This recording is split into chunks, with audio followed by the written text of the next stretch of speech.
Hi guys and welcome to another vlog. I'm driving this. This is the 2009 8th generation of the Honda Accord and this one has been modified like crazy. Now this is the 3.5 litre V6.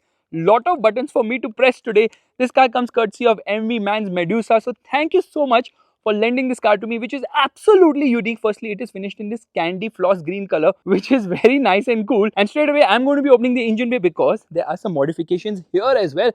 There is the engine bay. Oh my god, gas struts, but there is no insulation here. There's a strut brace which is again finished in green. This is also finished in green. It gets headers, it gets a cold air intake, performance air filter, all those things have been added. Oh my god, the battery is also so eco-friendly. What an eco-friendly car. But straight away, let's shut this because this car has no ground clearance. Only zero, nil, nada, zit, shunya. There is no ground clearance. How do you drive this car? Just look at it from the side. Oh my goodness, this cannot even go over this particular road. It's going to touch somewhere or the other. But you know what? This car has actually got air suspension. That's right. So I'm going to raise the right height right now. Can you see that happening at the front end?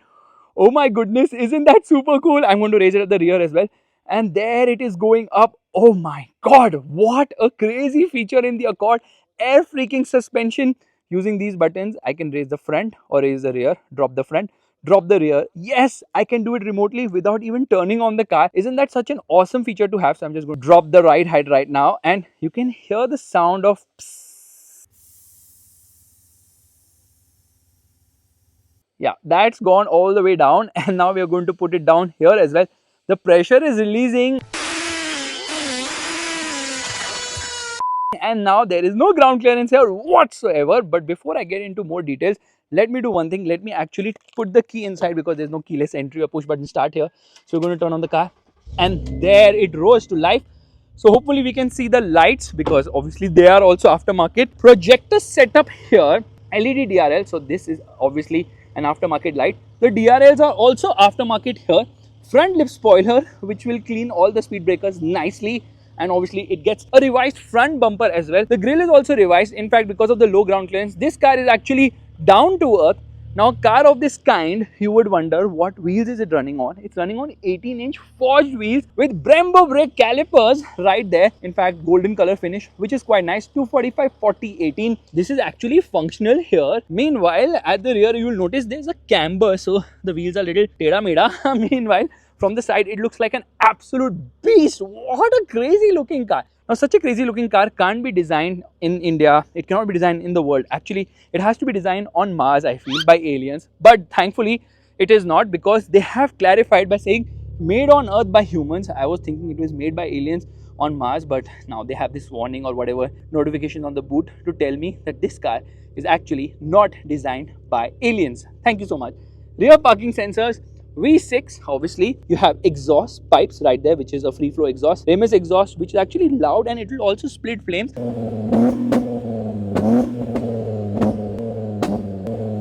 The quad exhaust right there, you get a diffuser treatment as well. I think that is a fog light or something of that sort. The spoiler is crazy. Look at the spoiler. Oh my god, it is super duper heavy. Revised tail lights as well, so that is aftermarket as well. Now I need to put in a lot of effort to open this. Oh my god, this is so heavy. That is actually the air suspension system. Yeah, you have this whole mechanism right there. That is the subwoofer.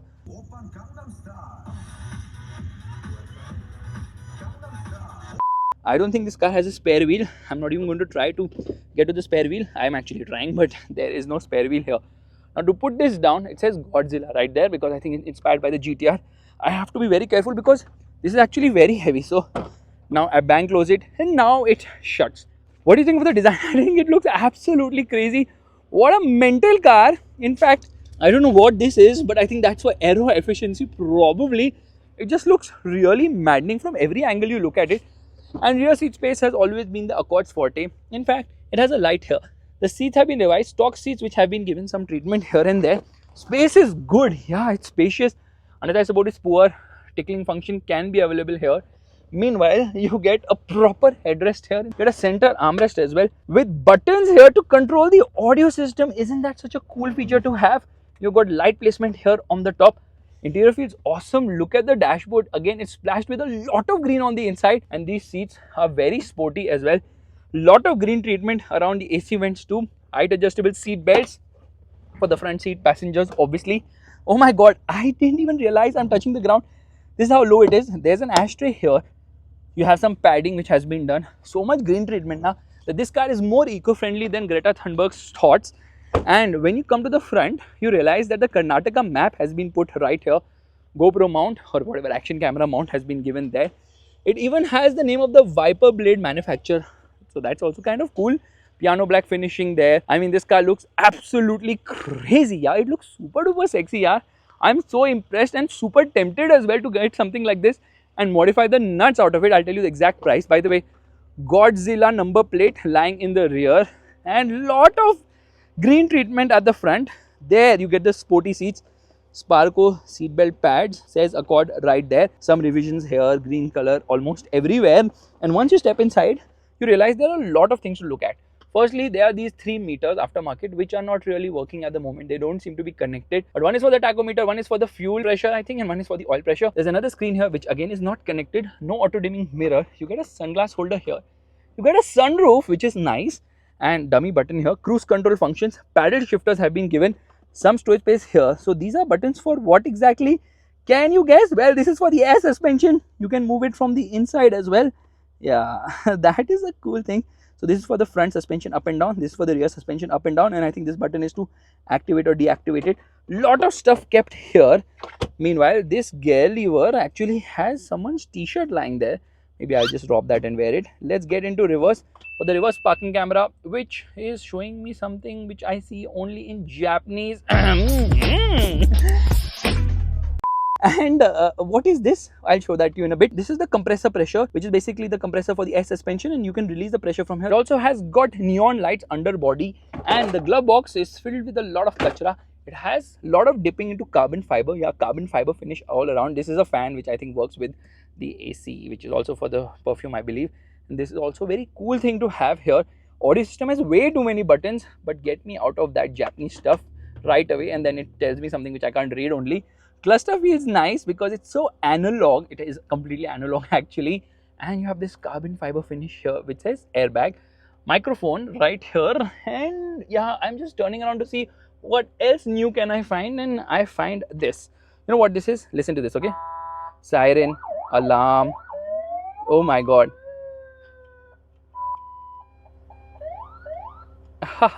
So I can actually talk from here. This is a very cool and illegal thing to have in your car. But then all this car screams illegal in almost every way. USB charging socket, CD player. Well, that was a thing back in the day. The horn. Horn is okay. It's not bad. It's not great. Let me rev the motor.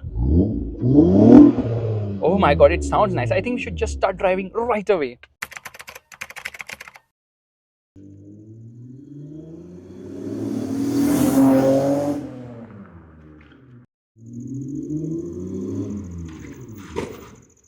Alright, let's turn on the car, and okay, there it rose to life. Now this has started working, which is quite surprising. There should have been audio controls here. Both these buttons are actually to refill the compressor. So let me turn it on. I think it's filled right now, so not going to make any sound.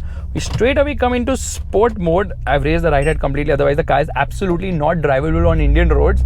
And off we go. Now the car is actually smooth, but because it's so lowered down and low profile tires, it feels obviously very stiff. The Accord had a very soft suspension, this Accord, but not this one. They've not done anything to the suspension, but it just feels stiff. Although the suspension is still on the softer side, it actually doesn't feel difficult to drive in spite of the 5 meter length. Yeah, almost 5 meter length, but not all of that goes to the wheelbase because Accords always had a long hood. So the wheelbase is just 2.8 meters, which honestly isn't much if you ask me.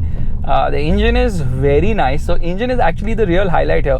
Over bad roads, now you have to slow down a bit because of the ground clearance and obviously the tires, but the Accord had a very soft suspension, because of which it had poor handling. The steering is also decent. Yeah, it's not bad. It's quite light, but obviously it weighs up when you push it hard, and now car is becoming a little bit jerky. I'm driving it on the worst road, the wrong road for such a car, because it is just feeling super uncomfortable here. Yeah, I can hear almost everything on the inside. Each and everything everything I can hear on the inside because of the low profile tires. So that's not really helping its cause. Now in terms of remap and all, nothing has been done. It's the stock engine with a performance air filter and a full exhaust system, which is obviously very loud and also does occasional flame throws. Okay, let me actually turn this on. Does it make the compressor sound? No, it's not, because the compressor is filled. So when I do up and down a little bit of the suspension, the air suspension, then it will fill the air suspension and make some sound as well. The horn is okay. It's not bad at all. So the Accord, the 8th generation model, which is this one, was launched around 2008 or something. No, I mean, this is the 2009 model, so around 2007, 2008 is when it was launched. And it came with 2 engine options. So there was the 2.4 liter K24, which is the 4-cylinder petrol engine, which also does duty in a Jazz.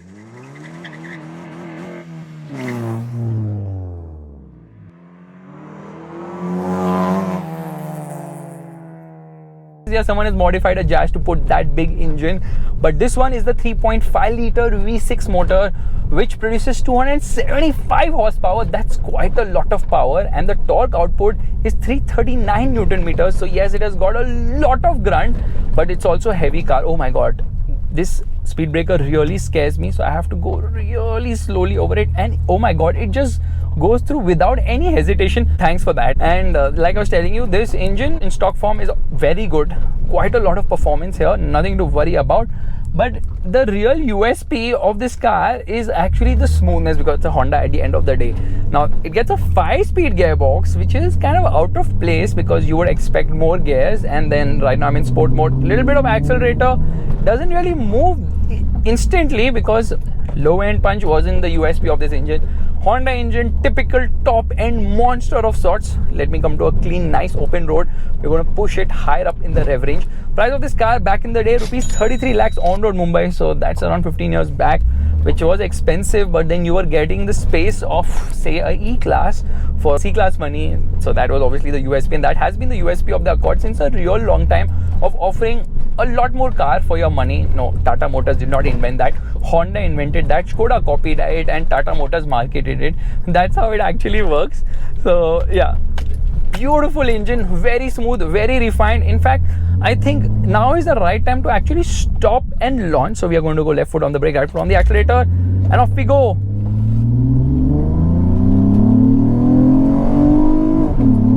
Oh my god, I can feel the punch, I can feel the grunt, especially past 4500 RPM is when the engine really wakes up and then pushes hard and fast with a lot of enthusiasm. The engine has a lot to offer, but only in the top end. Below that, not much. Yeah, mid range is okay, low end is not there only, but top end is phenomenal. The way this car redlines, it will go till almost 7000 RPM. So that's the goosebump moment. What am I saying right here? So you're just going to make a quick turn and come on to this clean patch of road where I am going to get hard on the throttle, and off we go. Come on, baby. Oh my god, it sounds so good. It sounds super nice. 0 to 100 kilometers per hour around 8.5 seconds is what the claim number is, which is actually fast if you ask me, because this car is around 1685 kg. So not very heavy by today's standard, but back in the day, yeah, you can call it a little bit on the heavier side. We're going to come to a halt here. Brakes are actually very strong thanks to the wide tires here. Left foot on the brake, right foot on the accelerator, 2000 RPM, and off we go. No wheel spin, nothing of that sort, because it has got vehicle stability control or whatever, which is turned on at the moment. I need to turn it off to actually extract the best out of it. By the way, it has got, I think engine has VCM written, which is vehicle cylinder management, which basically turns off cylinders to conserve fuel. Otherwise, this car drinks a lot, and when you go light on the throttle, it gives you that eco light on the tachometer surround. Yeah, inside the tachometer, it has this eco light to tell you, you know what, we are eco-friendly. So it cuts cylinders mostly past 50 kilometers per hour, and that is what really makes it shine as such. So you're going to turn off this particular traction control system. Yeah, there it's turned off. It's showing me this warning triangle. Left foot on the brake, right foot on the accelerator.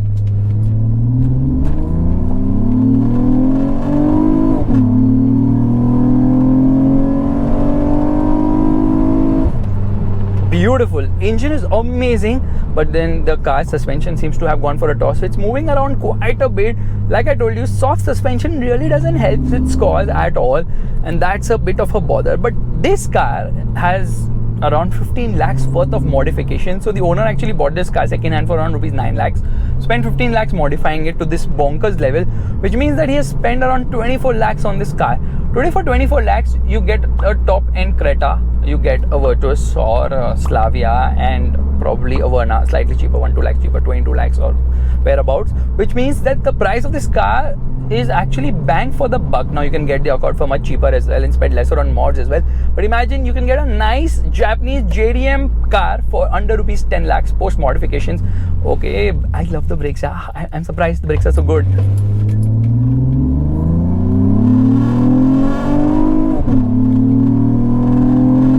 It drives really well, yeah, it's supremely impressive. Nice car, but then there's a lot of roll in spite of the fact that the ground clearance has been reduced completely and the tires are super wide. It still has a lot of ground clearance. This car needs suspension work, it needs a remap, it needs the screen to work, it needs those 3 pods to work, and once all of that happen, like when everything starts functioning in this car, trust me on this will be an absolute beast of sorts.